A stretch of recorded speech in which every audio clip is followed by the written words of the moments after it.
Okay, welcome everybody to Future Crafting. How do we get from the present to the future without losing our humanity on the way?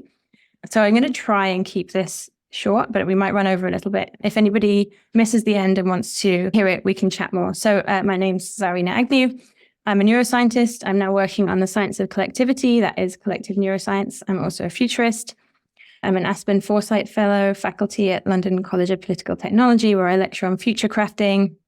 I also run a design consulting for diverse futurisms, where we work on physical design, infrastructure, new economics, politics, and governance. And my work in general focuses on diverse and just futurisms and how we can get there. You can find me on Twitter there.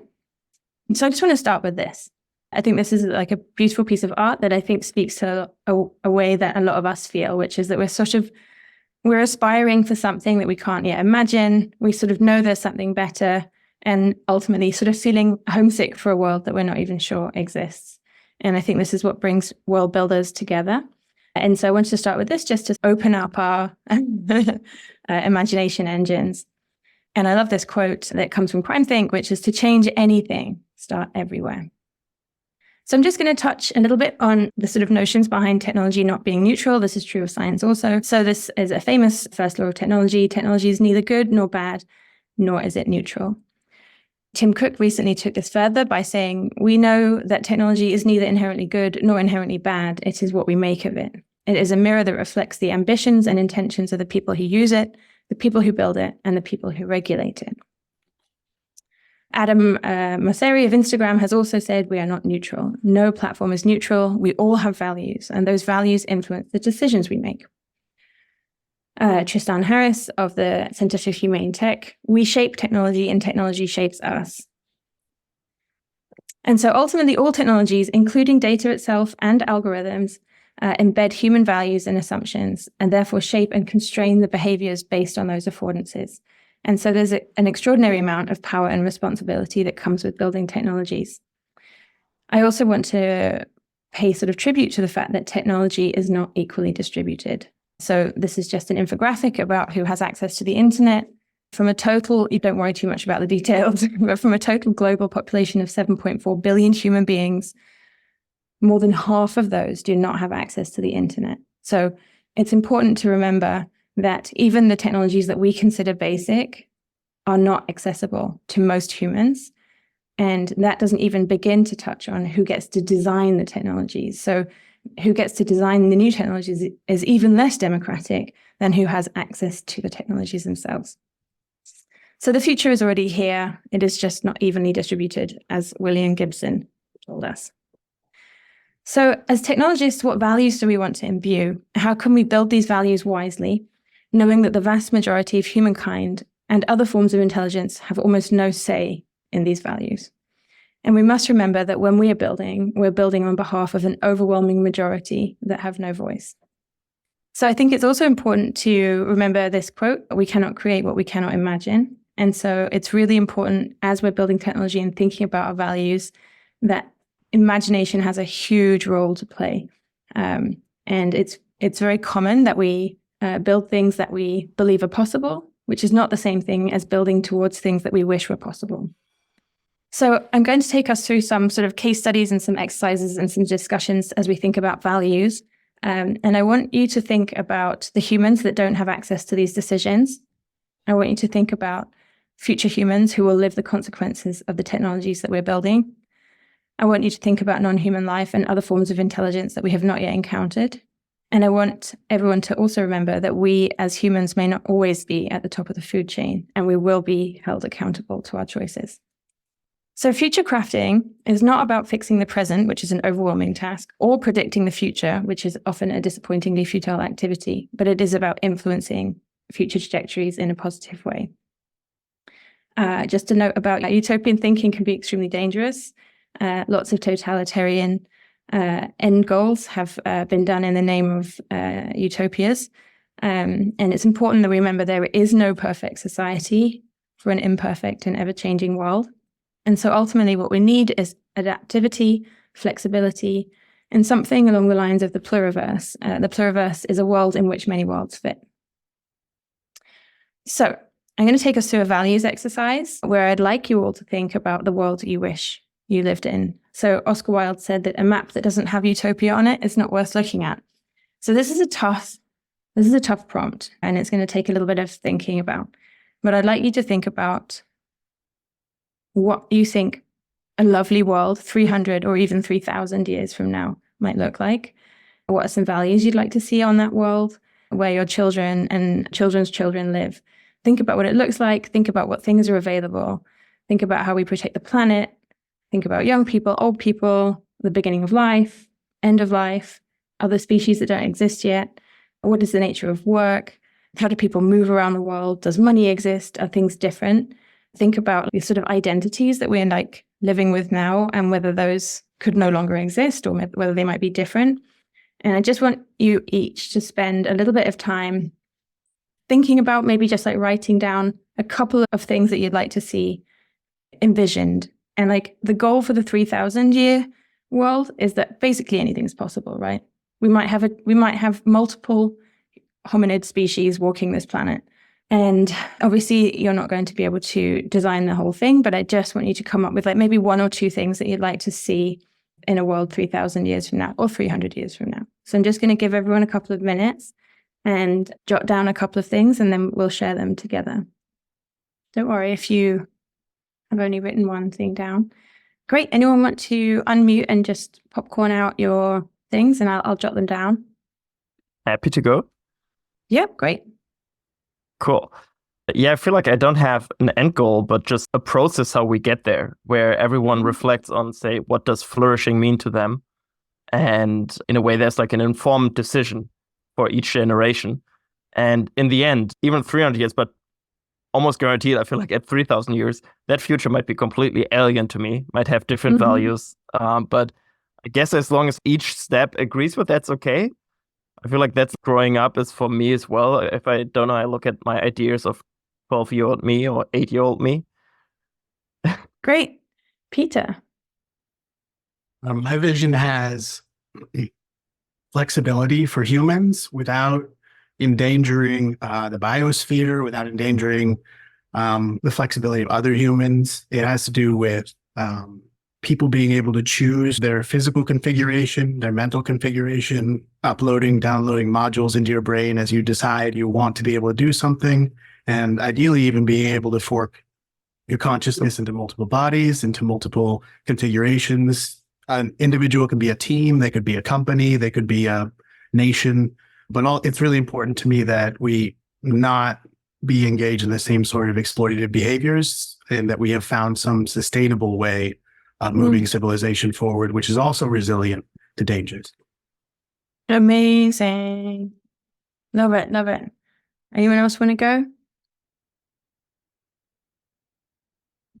So my vision was actually very similar to Peter's, but I'll add one that the first thing came to my mind was all humans have access to information, knowledge, skills, and a voice, and the ability to choose, which is, and Zarinah said at the beginning of the session, the case hasn't ever been the case for a human species yet. But then the first thing that actually came to my mind was the human experience still exists, right? So being born, growing up, some humans may choose to have children, aging, and dying. So I envisioned that those fundamental experiences would still exist. Nice. Anyone else want to go?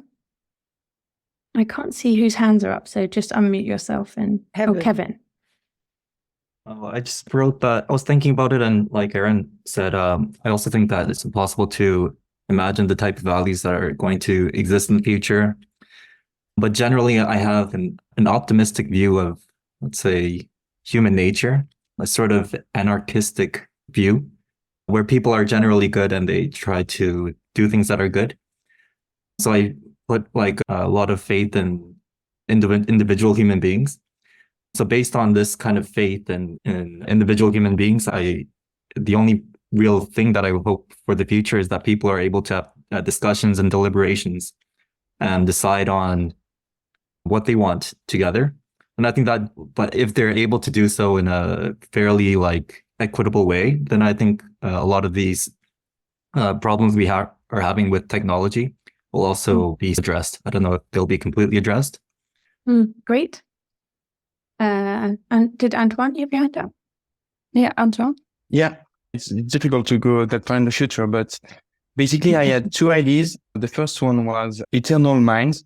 So maybe not in the physical space, but eternal minds.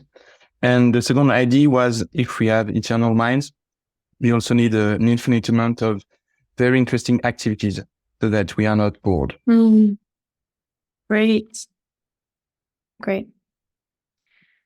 Okay, anyone else want to share, or should we move on? Don't feel pressure to. We have another discussion coming up after this, so if you don't want to share right now, that's okay. I'll just quickly add some sort of renewed sense of community, like an ability at the community, small community level, to be self-sufficient, to interact interdependently and free, but embedded in like a broader context of agreements about violence and trade and those kind of things. So like some sort of renewed focus on communities that can experience things they'd like to be together. Great. Antoine, is your hand still up? Is it a new hand or an old hand? It's an old hand. Okay. Okay, this is great. And don't worry too much about. So at the end, I'm going to share a link with you where if you want to go deeper into this, I have a whole set of prompts that you can work on. And if anyone wants to work on them with me, I'm available for that. So I'm just going to touch on some values that we put together for an organization that I run called Beyond Return. So we focused on the biosphere. We said we wanted an adaptable economy that balances solidarity and autonomy and prioritizes the flourishing of diverse forms of life. We aspired towards a planetary infrastructure that allow for collective action and coordination on a global level, support for the exploration of new self-determined spaces and societies in ways that are of interest to humanity at large and in harmony with the planet as a whole. We aspire for a universal bundle of rights and shared agreements for humans and nature that reinforce the flourishing of all life forms over multiple timeframes. We focused on a section called Universal Access to Being and Thrival, which included universal access to services throughout our lives, systems of justice that center on harm prevention and the promotion of care, rehabilitation, and education that does not seek to respond to violence with violence, and freedom from involuntary labor for human and animal life forms wherever possible. And lastly, the sociosphere, a world where all humans are valued, irrespective of age, phenotype, form, or identity, where our histories need not determine nor limit access to our futures.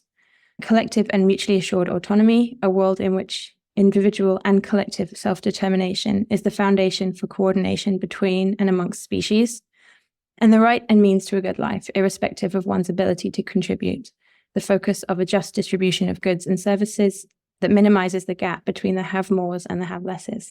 So I'm just sharing these with you as examples. Don't feel this is not a religious talk. You don't have to accept these aspirations. I'm sharing these with you just for inspiration as you go forward.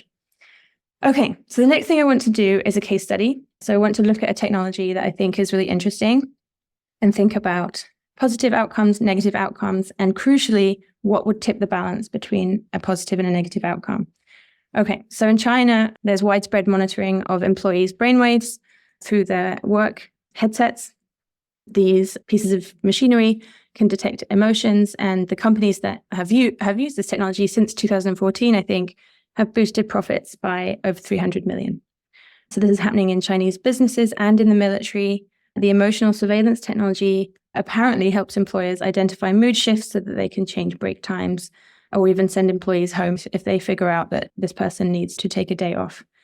And this is sitting in a wider context of sort of other forms of emotional surveillance in China, including facial recognition and other technologies. Okay, so this is something that is in place, actively used in a private corporation. So this is our case study. So I want us to think a bit about some of the dystopian outcomes and the utopian outcomes that could come from a technology like this. I don't know if you're aware, but Apple, I think last year, Apple patented EEG detection in their AirPods. So this technology is coming, and I want us to think about what are some positive outcomes and what are some negative outcomes, and crucially, what you think might tip the balance between those positive and negative outcomes. And when you're thinking, and as we're discussing what might tip the balance, I think we should focus on things like institutional design. What kinds of institutions would create positive outcomes here? What kind of legal structures would create positive outcomes here? What kinds of economic tools could tip a technology from a dystopian world to a utopian world? So this is open discussion. Feel free to hand raise and then we can discuss. Let me see. Okay. Maybe if this is too hard to think about, I can give some examples. Yeah, go ahead. Yeah, so one thing that I thought of is some like way of guaranteeing like some form of privacy of your data in this context. So you have some type of ownership of it so that you can choose how it's used, some type of institutional or legal framework around that. Or even within the company, if you're opting into this kind of thing, you get additional legal protections, but also benefits from the economic gain. So maybe there's some sharing of the profits if you choose to opt into this, if you're comfortable with it. Just a couple things in that direction. Yeah, that's awesome. Yeah, go ahead, Hannah. My idea of the tipping point is usually connected to something like new markets, like something like carbon allowances to trade with, which will change the behavior of people, give different incentives. And I can imagine that adding new markets, new things for people to care about can create new equilibria.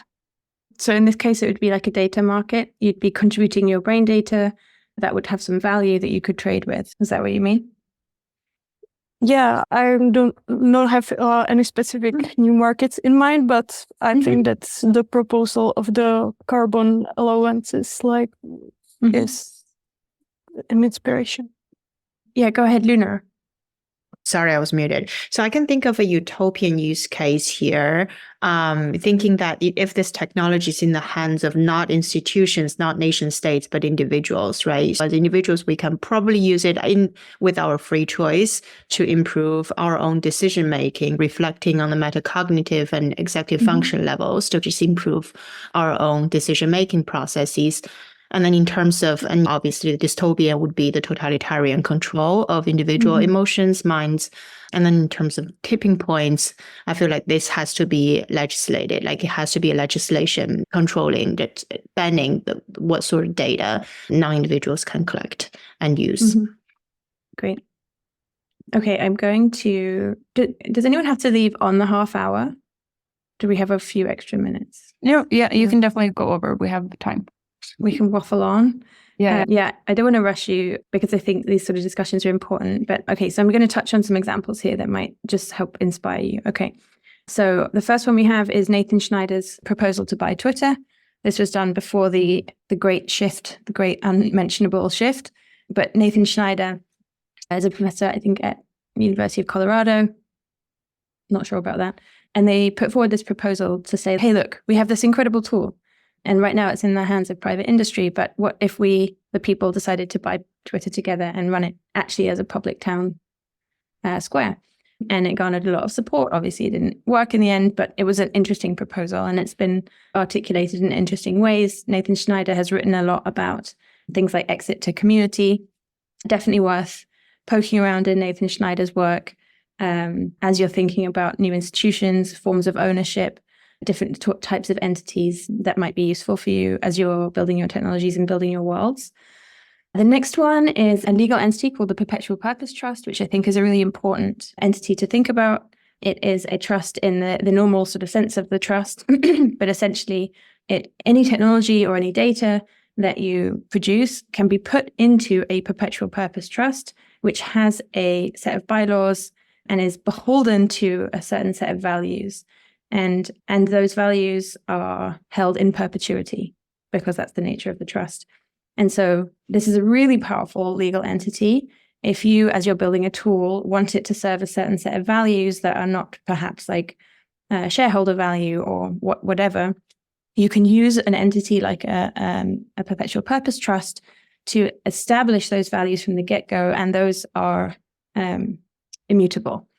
And so I present this as a sort of case study for a form of legal entity that one can use to shape the path for your technology in perpetuity.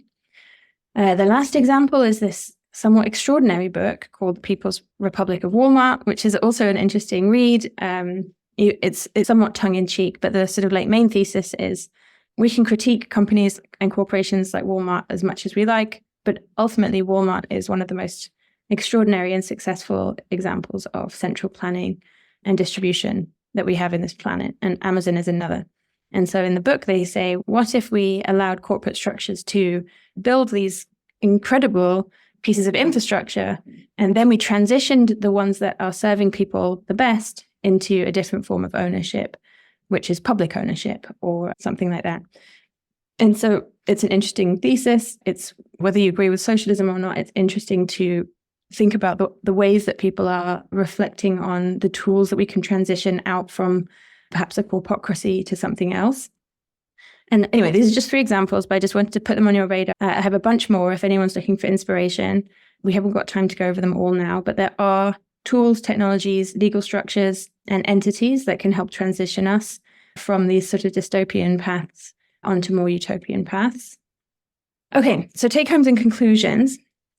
Our social formations, our institutions, our economy, and our political structures will change. And we have to think about whether we are going to be agents in that change or whether we're going to be victims of the social futures that lie ahead of us. The speculative future trajectories that we go down and how technologies impact our world will be determined by social technologies. And I think you have a session coming up about institutions and legal structures. And so I'd really encourage you to remember that social technologies are a crucial part of world building and techno-utopianism. As builders of the future, we have a responsibility to consider and be accountable to all stakeholders, human and non-human, and even those that we cannot yet imagine. Our technologies must shift our window of discourse from what human society is currently doing to what human society could be capable of. And utopian thinking can be dangerous. Remember that diversity and freedom of movement between different kinds of experimental technologies is much better than any one-size-fits-all solution. And institutional and legal and economic tools are social technologies that will tip the balance between utopian and dystopian outcomes. And that's the end of the talk. And I just wanted to leave a little bit of time for discussion before we close out. Yeah, thank you so much. Yeah, any questions from the group? Question? Yeah. Mhm. I wonder how helpful you find when I'm trying to think through new institutional structures and things. Sometimes there are like concepts that we already have, but are like focused for a different purpose that I'm wondering if we can expropriate. For example, like when you gave the Walmart example, socialism was one term, but what I heard was like utility. Like you could think of this as like a successful like utility, like it's basically infrastructure. And we think of it in a way that like it's successful enough that we can heavily regulate it and not necessarily nationalize it exactly, but just put like stricter sets of rules on it. And it seems like that would maybe, that's an easy next step. And then one of the other structures that I just think is interesting in thinking about like labor in particular is we have unemployment insurance as a tool that a lot of developed countries use. And this seems one to me that we have new technologies. It's like institution that's already in place that with minor modifications could play a larger role in the future, like redistribution of large amounts of resources. So I guess I'm thinking about, if you're thinking about future crafting health, and are you thinking about, hey, maybe we have some of these current tools, we just got to think about how they might look differently in the future. And there's less barrier to some of these things than we might expect. 100%. Yeah. So I think the point about public utilities is really interesting. And so we see examples of it already, right? So often you'll see a small tech company form, and if it's deemed interesting and suitable, Google will buy it. Now, imagine that we just did that outside of a corporate structure. Imagine if society said, hey, Walmart, you have done this incredible job. We, human species, would like to make this a public utility. And I think you're totally right. There's like examples of this at play. And thinking about what a global public utility system could be is really interesting. It's extraordinary to me that we don't have a planetary train system, for example. Like we don't have, I don't know, why are we not even thinking about that? It's extraordinary. And then on the point about labor, yes, I think that's right. I often think about unions, for example. And right now we have this very strange tension where people are fighting for the right to work rather than the right not to work. And I think we're in a really interesting moment where I just keep waiting to see a union start advocating for automation and UBI, because that's ultimately what a union should be doing. A union should be aspiring to get us to a place where most work is automated and the value produced by that automation goes to the former worker to create the UBI. And I keep talking to unions about this and they get very upset with me, but we'll get there.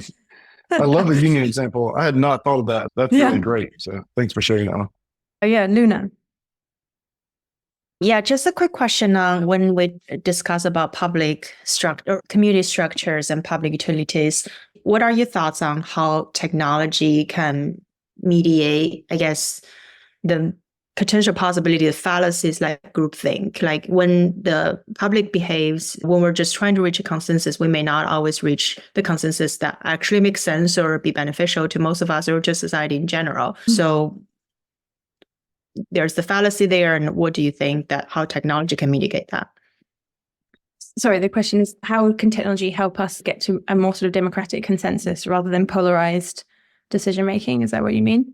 Rather than, let's say, groupthink, right? It's not necessarily how a group the bigger the group is, and we know that from studies, mm-hmm. right? The bigger the group is, mm-hmm. the more the masses, that sometimes the worse the decision that we get. So just in general, how can we make efficient and good decisions for the public? Yeah, I think in many ways that's actually a governance question. And so I think the principles of subsidiarity can be really helpful here. And for anyone who doesn't know, subsidiarity is the principle of governance decision-making at the lowest possible level.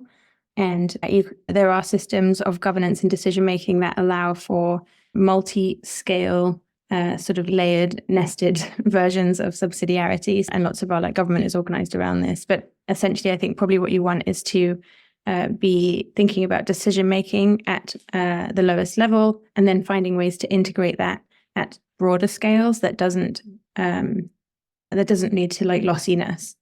Yeah. And in case that you're interested, there are lots of tools out there for this. So Polaris is a great tool. Oh, damn, what's the other one? Fellow is a great tool. There's a bunch of tools out there that allow for decision-making at different scales with visibility and transparency. I think sociocracy and holocracy are very interesting governance structures that sort of represent some of those decision-making structures also. Yeah, Jose? Thank you. Hey, Zarinah, thank you so much for the talk. It was super interesting. I wanted to ask a little more about this idea of public civilizational utilities, mm-hmm. in the sense that, at least the way I understand it, correct me if I'm wrong, these utilities would end up becoming monopolies or quasi-monopolies that are owned by everybody. And the thing about monopolies from an economic perspective is that a lot of times they lose the incentive to remain efficient or to provide a good service, because who are people going to turn to anyway? And especially in the case of state or government monopolies, a lot of the people managing that resource, it's been found that the incentive to keep it efficient or in a positive cash flow or whatever is just not there, because people are just handling someone else's money, taxpayers' money or whatever. So how would we make sure that these utilities that are everyone's at the same time remain functional to the same level that they were when they were a corporate structure? Yeah. Okay. 2 thoughts. I think generally we should probably avoid monopolies. And so I think one way to get out of that is to have institutions that are designed to build experimental societies. And so we have the sort of petri dish of alternatives that are constantly in flow, that are constantly able to look at, this sort of thing works well in this community and this thing works well in 100 years, but not now. And so we have institutions that are building the sort of social petri dish, and the public, let's say the publicly owned infrastructures are always subject to alternatives. And I think the other piece is that, so I think I heard you say if there isn't the cash flow issue, and if cash flow profits are not the thing driving the public benefit, then I think some of that problem starts to go away. And so if, say, for example, your public benefits are in a perpetual purpose trust, and the perpetual purpose trust bylaws say this needs to serve this majority of people in these number of places, you suddenly don't have a problem if your social experimentation institution is hello, we've developed a new tool that we think might be better than our current public infrastructure. Your perpetual purpose trust is then legally obliged to take that on, right? And so probably what we want to see is a sort of plethora of different social infrastructures that are interacting with each other. I also think we need what I call exploding institutions, which is, there's a really great quote, which is something I can't remember it. It's that institutions take the past and make it habit or something like that. And so institutions are inherently a retrospective entity, right? They're taking, and as is the law, right? We're like, oh, this thing happened in 1939, and now we don't want to have to learn that lesson again. And so we've embedded it in the law, we've embedded it in an institution. And that's really powerful and important. But we also need institutions that get us from today to tomorrow. And those institutions need to understand that when we get to tomorrow, we don't really know what tomorrow is going to need. And so when I say exploding institutions that are able to recognize that they're no longer serving and can either adapt or close. And what I'd love to see is like an ecosystem of these different kinds of entities and infrastructures in place that are designed as an assemblage to get to essentially open up the future. Thank you. Awesome. Thanks. Yeah, I think that the last question would be from Aaron. I don't know if he's here, so I'll ask it because he wrote it in the chat. He asked if there's a write-up somewhere of future crafting. That would be good. A write-up. Okay, that would be my homework. Or Aaron, was that your question? Yeah, exactly. Just like the earlier slide, I already found to be very interesting. The quotes you put in there, or the snippets. And yeah, I guess that fleshed out. I don't know. Felt very great thing. Yes. I don't know. Yeah, I will send you the slides and a bunch of resources. After this, I'll make sure that they will get to you so that you can find them. I also wanted to add here, okay, so the first link is a public document that I created called Critical Recalibrations. It's an intense set of prompts to get you to relate the personal to the political. It will take you 4 days. I recommend doing it with somebody else, but it is designed to help you reconcile your values with your practice in the world. And that's an open source document. You can copy paste. You can do whatever you want with it. You can make it your own. You can do it with your friends. I do it every new year. If anyone wants to do it with me, you're welcome to do it with me. The second link is the Aspirations of Beyond Return, which is our diverse futurisms think tank, which you're welcome to go and peruse if that's useful for inspiration. Again, we're not fundamentalists about it, down to be wrong. The third link is our consulting company. So if anybody is looking for consulting work to help with your organization or your technologies, you can find us there. And the last link is a booking link in which if you just want 30-minute free consult, you can find us there. But yes, I'll make sure to send out links and readings. And generally just want to say I'm here for advice or chats if anyone wants to dig in further or is trying to think through sort of an entity structure or an institution structure you think might be interesting. Definitely reach out.